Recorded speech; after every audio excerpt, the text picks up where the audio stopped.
প্রতিটা ম্যাচ, প্রতিটা মুহূর্ত, জয়ের উল্লাস, হারের নীরবতা, মাঠের খেলা, টেবিলের খেলা, আবেগ, অ্যাকশন আর বিশ্লেষণ। খেলা যেমন, খবরটাও ঠিক তেমন গরমাগরম। Welcome to Star Play. সাথে আছি আমি রায়না জারিন। শুরুতেই শিরোনাম। আজ মহান মে দিবস। হোম অফ ক্রিকেটে মাঠ কর্মীদের দম ফেলার অবকাশ কই? মিরপুরে বাংলাদেশ নিউজিল্যান্ড শেষ টি-20-র মাঠ সাজাতে ব্যস্ত তারা। বাংলাদেশ নিউজিল্যান্ড শেষ টি-20 কাল জিতলে সিরিজ টাইগারদের। বৃষ্টি শঙ্কা মাথায় নিয়ে হতে পারে অলরাউন্ডার সাকলায়েনের অভিষেক। কাল সিলেটে বাংলাদেশ নারী দলের হোয়াইট ওয়াশ এড়ানোর চ্যালেঞ্জ। শ্রীলঙ্কার বিপক্ষে জ্যোতিদের খেলা দেখতে মাঠে যেতে পারেন প্রধানমন্ত্রী।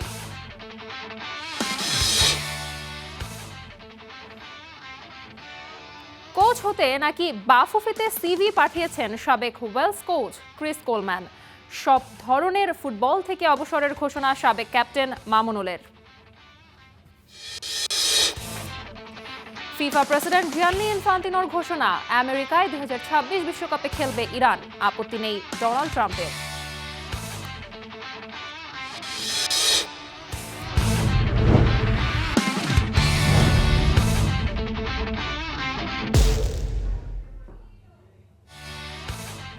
মিরপুরের শ্রমিক, কারিগর বললেই জুৎসই হয়। মে দিবসেও ছুটি নেই এই কারিগরদের। বাংলাদেশ নিউজিল্যান্ড ম্যাচ সামনে রেখে অক্লান্ত পরিশ্রম করে চলেছেন এই মাঠকর্মীরা। তাদের কাছে হোম অফ ক্রিকেট পরিবারেরই অংশ। চাওয়া পাওয়ার ঊর্ধ্বে ভরসা রাখছেন নতুন বোর্ড সভাপতি তামিম ইকবালের প্রতি। সেই সময় বাড়িতে গেলেও মনে পড়ে যে মাঠে কি জানি হচ্ছে, কি জানি হচ্ছে। বাংলাদেশ যদি জিতে তাহলে আমরা এমনি সিরিজ আগাইছি, কালকে জিতলে আরো বেশি আনন্দ পাবো।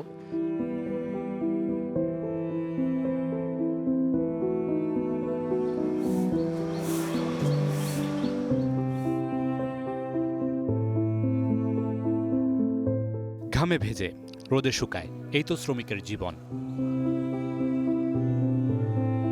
পাওয়া না পাওয়া অনেক সময়ই এই জীবনের ঊর্ধ্বে চলে যায়। এই যেমন মিরপুরের এই শ্রমিকরা, অনেকেই আছেন বছরের পর বছর ধরে এই মাঠে। সেই বয়সের সংখ্যাটা কারো ক্ষেত্রে 14, কারো ক্ষেত্রে 16 কিংবা 18। সাকিব আল হাসান কিংবা তামিম ইকবাল কত রতি মহারতির সাক্ষী মিরপুরের হোম অফ ক্রিকেট। তাদের বেয়ে ওঠার যে সিঁড়ি, সেটা এই পর্দার আড়ালের নায়কদেরই তৈরি করা। 22 গজ কিংবা মাঠের প্রতিটা কোণ, সবই যে এই কারিগরদের নিজ হাতে করা। পহেলা মে, মহান শ্রমিক দিবস। এই দিনেও একটু জিরিয়ে নেওয়ার সুযোগ নেই। পরদিনই যে বাংলাদেশ নিউজিল্যান্ড তৃতীয় টি-20, তাই তো শেষ সময়ের প্রস্তুতিতে ব্যস্ত মিরপুরের এই শ্রমিকরা। নেই কোনো আক্ষেপ, নেই কোনো অভিযোগ, শুধু ভালোবেসেই ছুটে চলা। ক্রিকেটই ভালো লাগে বলেই কষ্টটা তেমন একটা গায়ে লাগে না আর কি। বিশেষ করে ম্যাচটা জিতলে পরে আরও নিজে অনেক লাগে যে আমি কাজ করছি এই মাঠে বা করছি, আমাদের একটা ম্যাচ জিতছে, তো অনেকটাই পরিবারের মতোই আর কি। নিজের ফ্যামিলিটাকে যতটা ভালোবাসি, ঠিক মাঠটাকে ততটা ভালোবাসি। খেলা চালানোর জন্য আমরা যে কাজটা করতেছি, আমরা অনেক খুশি। কারণ বাংলাদেশ যদি জিতে তাহলে আমরা এমনি সিরিজ আগাইছি, কালকে জিতলে আরো বেশি আনন্দ পাবো। সকাল 8টায় শুরু, বিকাল 5টা পর্যন্ত ডিউটি। ম্যাচের দিনগুলোতে সেটি 15-16 ঘন্টায়ও দাঁড়ায়। মুখে না বললেও বোঝা যায় পরিশ্রম অনুযায়ী চাহিদার পুরোটা পূরণ হয় না। তবে সময় বদলেছে। সবশেষ আমিনুল ইসলামের বোর্ড বেতন কিছুটা বাড়িয়েছিল, তবে সেটিও পর্যাপ্ত নয়। তাই তো নতুন বোর্ড সভাপতি তামিম ইকবালকে দেখে এমন জড়ো হওয়া। তামিম ইকবালের কাছ থেকে আশ্বাস মিলেছে, ভরসাও পেয়েছেন মাঠকর্মীরা। সাথে গ্রাউন্ডস কমিটির চেয়ারম্যান রফিকুল ইসলাম বাবুও দিয়েছেন মাঠের শ্রমিকদের সুদিনের বার্তা। Mamunur Rashid, Star News, Dhaka. Bangladesh New Zealand টি-20 সিরিজের খবর। ওয়ানডের পর টি-20তেও সিরিজ জয়ের হাতছানি টাইগারদের। শেষ ম্যাচে মুখোমুখি দুই দল। স্বাগতিক একাদশে আসতে পারে একাধিক পরিবর্তন। নতুন রেকর্ডের সামনে অধিনায়ক লিটনও। একটা দল হয়ে খেলে সিরিজ নিশ্চিত করতে চান middle order batter Shamim Patwari. অন্যদিকে জয়ের শেষটা রাঙানোর লক্ষ্য ব্ল্যাক ক্যাপদের। শেরি বাংলায় ম্যাচ শুরু দুপুর 2টায়। মামুনুর রশিদের ম্যাচ প্রিভিউ। দেশের ক্রিকেটে 6 নম্বর পজিশন বড় একটা চ্যালেঞ্জের নাম। আর শটার ফরম্যাটে এই পজিশনে শামীম যেটা করে দেখাচ্ছেন সেই দৃশ্য টাইগার ক্রিকেটে অনেকটাই বিরল। ফিনিশিং রোলে ক্যাপ্টেনের আস্থা, দৃষ্টিনন্দন শটে নজর কাড়েন সবার। আসলে শটের নামটা আমি জানি না সত্যি কথা বলতে, আর এটা আমি সবসময় প্র্যাকটিস করি নেটের মধ্যে যেটা। নিউজিল্যান্ডের বিপক্ষে শেষ টি-20-র আগে অনন্য এক রেকর্ডের সামনে লিটন। অধিনায়ক হিসেবে সাকিব মাহমুদুল্লাহকে পেছনে ফেলে টি-20-তে সবচেয়ে বেশি 17 ম্যাচ জয়ের হাতছানি। শুধু তাই নয়, ব্যাক করা লিটনকে ধন্যবাদ দিতে ভুলেননি শামীম হোসেন পাটোয়ারি। প্রথমে আমি লিটন ভাইকে অনেক অনেক থ্যাঙ্কস দিব। সো একটা ক্যাপ্টেন হিসেবে যেটা দরকার ছিল উনি সেটা করেছে, আমাকে ব্যাক করাইছে। সো আমি ভালো খেলতে পেরেছি, এটাই আসলে অনেক ভালো। ক্যাপ্টেনেরও ভালো লাগছে, আমারও ভালো লাগছে। সিরিজ হারের আর শঙ্কা নেই টাইগারদের, তবে আছে জয়ের সুযোগ। হ্যাঁ, অবশ্যই আমাদের ভালো একটা অপরচুনিটি আছে সিরিজ জিতার, অবশ্যই। সো আমরা চাইবো যে অবশ্যই জিতার জন্য খেলা। আমি চাইবো যে অবশ্যই এইভাবে খেলা উচিত টি-20 ম্যাচ।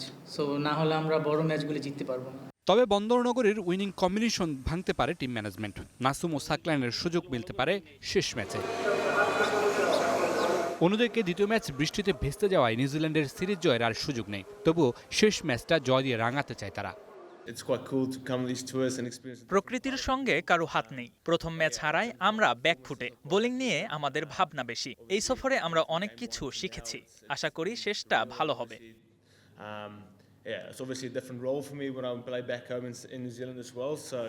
বন্দরনগরীর মতো মিরপুরেও আছে বৃষ্টির পূর্বাভাস। এমনটা হলে খালি হাতেই বাড়ি ফিরতে হবে ব্ল্যাক ক্যাপদের। আর বছরের প্রথম টি-20 সিরিজ জয়ের স্বাদ পাবে বাংলাদেশ। Mamunur Rashid, Star News, Dhaka. মিরপুরে শেষ টি-20 হবে স্পোর্টিং উইকেটে। হোম অফ ক্রিকেটে টানা কদিন বৃষ্টির পর শুক্রবার রোদ উঠেছে এই মাঠে, কিন্তু শনিবার আছে বৃষ্টির পূর্বাভাস। আর এই বৃষ্টির পূর্বাভাসের মধ্যেই গেল ম্যাচের মতো এই ম্যাচটা ভেস্তে না যাওয়ার সম্ভাবনাটাই বেশি। আর এর মধ্যে অভিষেক হতে পারে তরুণ অলরাউন্ডার সাকলাইনের। সবুজের চাদরে হোম অফ ক্রিকেট। বৈশাখের তীব্র তাপপ্রবাহের মাঝে টানা বৃষ্টিতে যেন প্রাণ ফিরে পেয়েছে প্রাণের মিরপুর। সবুজের মোহনায় তাই চোখে প্রশান্তি এনে দেওয়ার সৌন্দর্য। প্রথম টি-20-তে দাপুটে জয়ের পর বৃষ্টিতে ভেস্তে গেছে দ্বিতীয় ম্যাচ। তাতে অন্তত সিরিজ খোয়াতে হবে না বাংলাদেশকে। তবে সবশেষ 6টা সিরিজের 5টাতে যে আছে জয়, তাই তো আর হারার নাই ভয়। টাইগাররা টি-20 খেলাও যে শিখে গেছে। সাহসী ক্রিকেটের সংজ্ঞায় প্রতিপক্ষকে জুজুর ভয়ে নাস্তানাবুদ করার উইকেট আর নয়। অন্তত গেল 2টা সিরিজে তাই দেখা গেছে। শেষ টি-20ও হবে স্পোর্টিং উইকেটেই। কভারে ঢেকে যেন সেই রহস্যই আড়াল করার চেষ্টা। তবে বৃষ্টি বাগড়া দিতে পারে এ ম্যাচেও। শনিবারের আবহাওয়ার পূর্বাভাস অন্তত তাই বলছে। বিকাল নাগাদ কমবে যে তীব্রতা। ক্রিকেটাররাও সেভাবেই সাজাচ্ছেন গেম প্ল্যান। যেহেতু বৃষ্টির উপরে কোনো হাত নেই, এটা আসলে এটা ব্যাড লাক। ডিফারেন্ট বলতে তেমন কিছু না, ফিল্ডিংটা একটু বেশি করাচ্ছে। সো দ্যাটস ওয়াই হয়তো বা ভালো হচ্ছে ম্যাচের মধ্যে। সিরিজ শুরুর আগেই অধিনায়ক ইঙ্গিত দিয়েছিলেন সবাইকে দেয়া হবে সুযোগ। তরুণ অলরাউন্ডার সাকলাইন তাই থাকতে পারেন একাদশে। বিশ্রাম মিলতে পারে তানজিম সাকিবের। সোহান সাইফুদ্দিনদের অপেক্ষা আরও বাড়ছে। এ ম্যাচ জিতলে র্যাঙ্কিংয়ের 8-এ থাকা লঙ্কানদের সমান রেটিং পয়েন্ট স্পর্শ করবে টাইগাররা। সঙ্গে জুনে তাসমান সাগর পারের আরেক দল অস্ট্রেলিয়ার বিপক্ষে সিরিজের জন্য মিলবে বাড়তি অনুপ্রেরণা। মাহবুব রিমন, স্টার নিউজ, ঢাকা। নারী ক্রিকেটের খবর। 3 ম্যাচ সিরিজের তৃতীয় ও শেষ টি-20-তে মুখোমুখি বাংলাদেশ ও শ্রীলঙ্কা। 2-0 ব্যবধানে পিছিয়ে থাকায় টাইগার্সদের সামনে হোয়াইট ওয়াশ এড়ানোর চ্যালেঞ্জ। এই ম্যাচ মাঠে বসে দেখার কথা রয়েছে প্রধানমন্ত্রী তারেক রহমানের। সিলেট আন্তর্জাতিক ক্রিকেট স্টেডিয়ামে খেলা শুরু দুপুর 2টায়। তৃণমূল থেকে জাতীয় পর্যায়ে দক্ষ ক্রীড়াবিদ তৈরিতে শনিবার দেশজুড়ে শুরু হচ্ছে নতুন কুড়ি স্পোর্টস। সিলেট জেলা স্টেডিয়ামে প্রধান অতিথি হিসেবে এই কর্মসূচির উদ্বোধন করবেন প্রধানমন্ত্রী তারেক রহমান। এরপর তার যাওয়ার কথা রয়েছে লাক্কাতুরায়, যেখানে শ্রীলঙ্কার বিপক্ষে শেষ টি-20-তে লড়বে টাইগ্রাসরা। যদিও প্রথম 2 ম্যাচে আশা দেখিয়েও হারতে হয়েছে জ্যোতির দলকে। ক্যাপ্টেন নিজেও নেই ফর্মে। সমালোচিত তার বোলিং পরিবর্তন। তাই তো হোয়াইট ওয়াশ এড়ানোর ম্যাচে সামনে থেকে নেতৃত্ব দিতে হবে জ্যোতিকে। তবে আশা দেখাচ্ছে স্বর্ণা আক্তারের ব্যাট। কিন্তু দুশ্চিন্তার নাম টাইগ্রাস বোলিং লাইন আপ। ম্যাচ জিততে তাই দ্রুত ফেরাতে হবে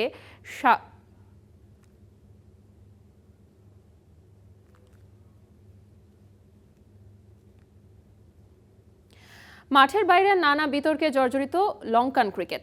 বোর্ডে অস্থিরতা, প্রশাসনিক হস্তক্ষেপ, অ্যাডহক কমিটি গঠন।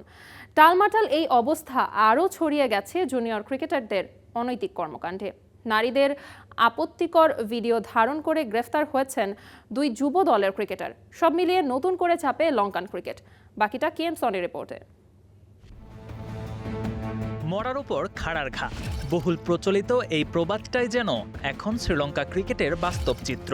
একদিকে বোর্ড জুড়ে অস্থিরতা, অন্যদিকে জুনিয়র ক্রিকেটারদের অনৈতিক কর্মকাণ্ড। সব মিলিয়ে তীব্র সমালোচনায় দেশটির ক্রিকেট আঙ্গন।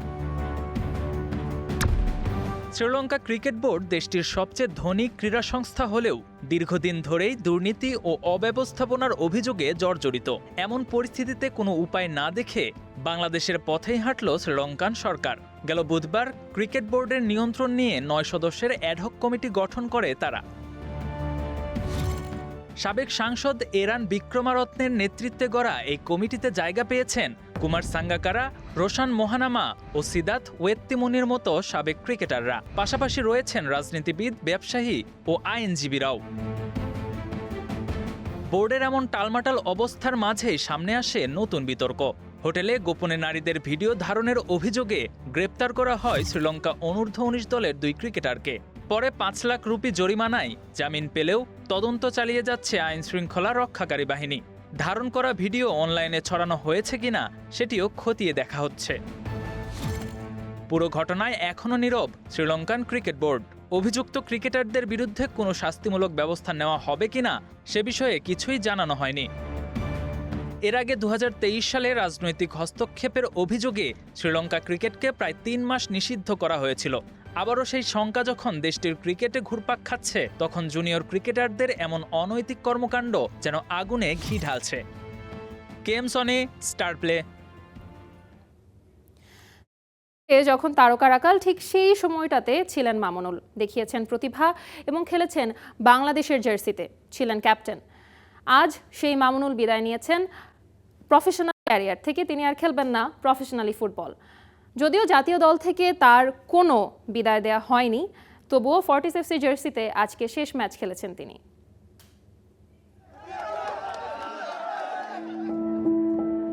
জেনজিরা যখন সবে দেশের ফুটবলকে ভালোবাসতে শুরু করেছিল, তখন বাংলাদেশের খেলা দেখতে বসলে একটা নাম ধারাভাষ্যকারের মুখে বেশি শোনা যেত, মামুনুল ইসলাম।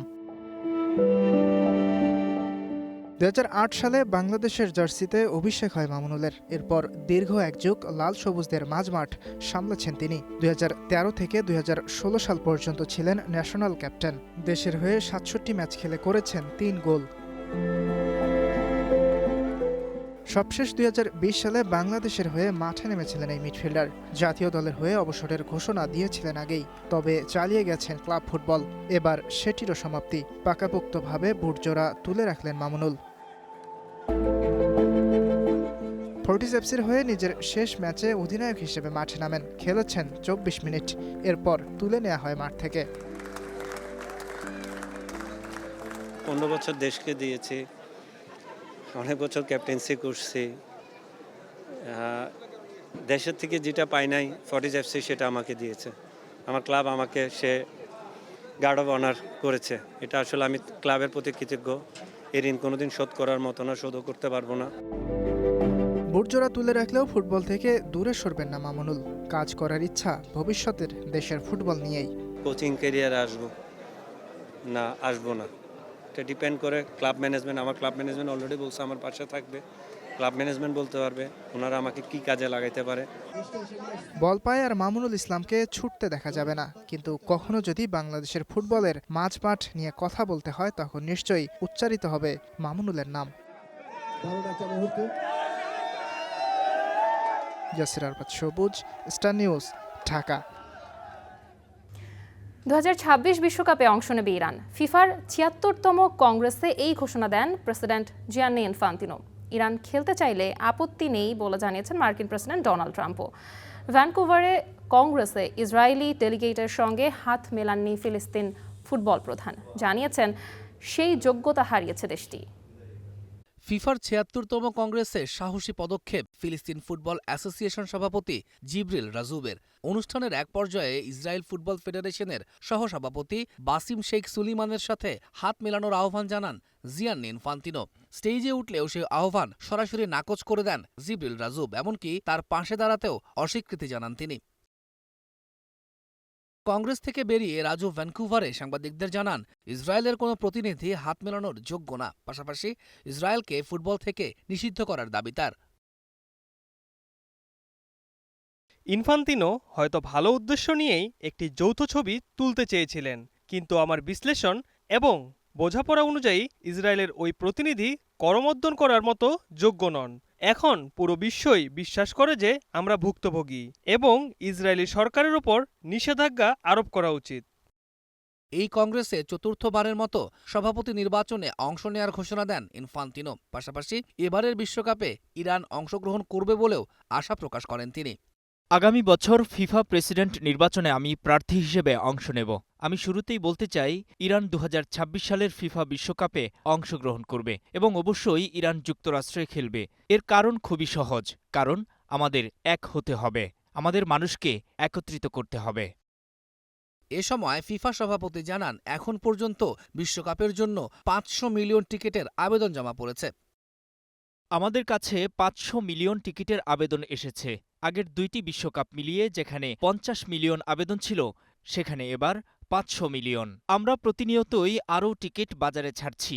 কিছু টিকিট দামি, হ্যাঁ, তবে সাশ্রয়ী টিকিটও আছে। ইনফান্তিনোর পাশাপাশি ইরানের বিশ্বকাপ খেলতে কোনো বাধা নেই বলে জানিয়েছেন মার্কিন প্রেসিডেন্ট ডোনাল্ড ট্রাম্প। ওয়াশিংটনের ওভাল অফিসে সাংবাদিকদের প্রশ্নের জবাবে এমন কথা বলেন ট্রাম্প। আসলে এটা বিশ্বাস করা কঠিন, তবে আমার মনে হয় তাদের খেলতে দেওয়াই ভালো।